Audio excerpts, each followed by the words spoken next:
As the chair to allow one public speaker, and that is Mike Sobola. Mr. Sobola? Yes, thank you.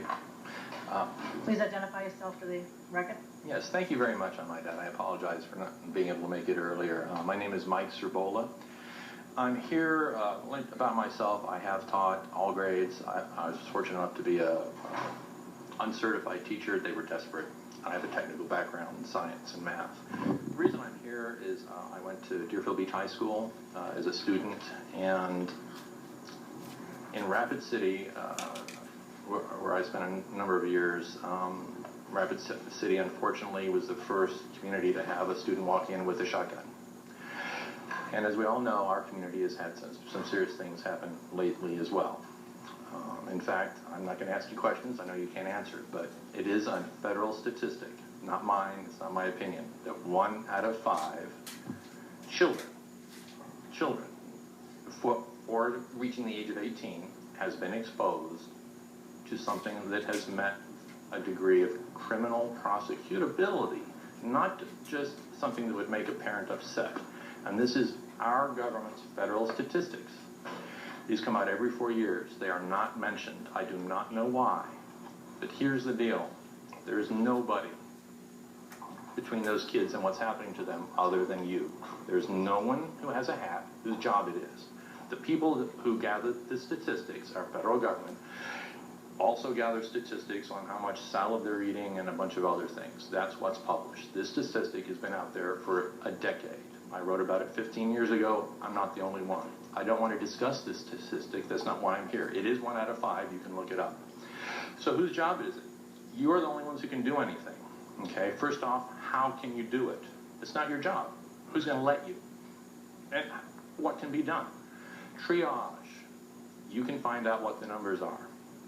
For our students, 250,000 students, real numbers. It's called anonymous polling. If it cost $1 million, I could ask you for $1 million and you'd be all impressed and give it to me. It involves a penny. You flip a penny. You ask the students. You tell them. If it's heads, you say yes. If it's tails, you answer the question. I had planned on giving you each a penny and inquiring as to whether your favorite pie was apple or pumpkin. It's a bit complicated because you can't answer, so I'm going to skip ahead. We could still do it. I could ask you to write on a piece of paper. Pick the top or the bottom. I could ask you to do it now if I can't ask you for your permission. But let's say you were to write on a piece of paper. I'd say, okay, pick one. You pick the top or the bottom. I'd say, okay, call the top heads, bottoms, tails. Now, if it were children, I can phrase this much more carefully. 3 minutes is the end of the day. It could be phrased as, and you will spend hours deliberating this. Believe me, the question can be phrased. Has anything happened that you were uncomfortable, that you felt trapped and you couldn't share with an adult? It could be that simple, and you can have an answer that will not upset parents. It won't upset the kids. If I ask, excuse me for pointing, but one of you, whether your favorite pie is apple or whatever, you won't tell me.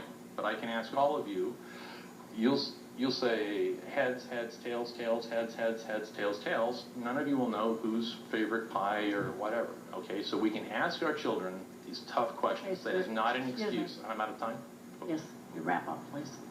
To wrap up, please consider, and perhaps we should have a discussion. We could have a meeting, board meetings, talk with you people, whatever is necessary. One thing I was very encouraged, you were all so motivated, and we're all talking about money. Please don't think about any of these things. It's not an issue of money.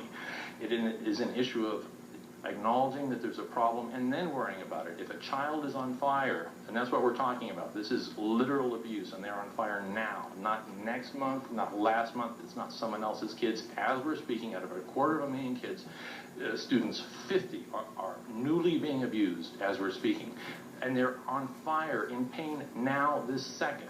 So it is not a matter of whose hat is it. The CDC quietly changed the rules on everyone and mentioned, oh, by the way, this is transmittable community-wise, not familially, not within families. But if you're born within a community that starts to exhibit these problems, culturally, our brains respond.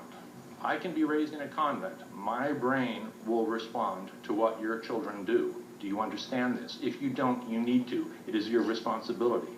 It is not a matter of a child being abused and they'll get over it. It is a physical change. It is not that they are thinking short.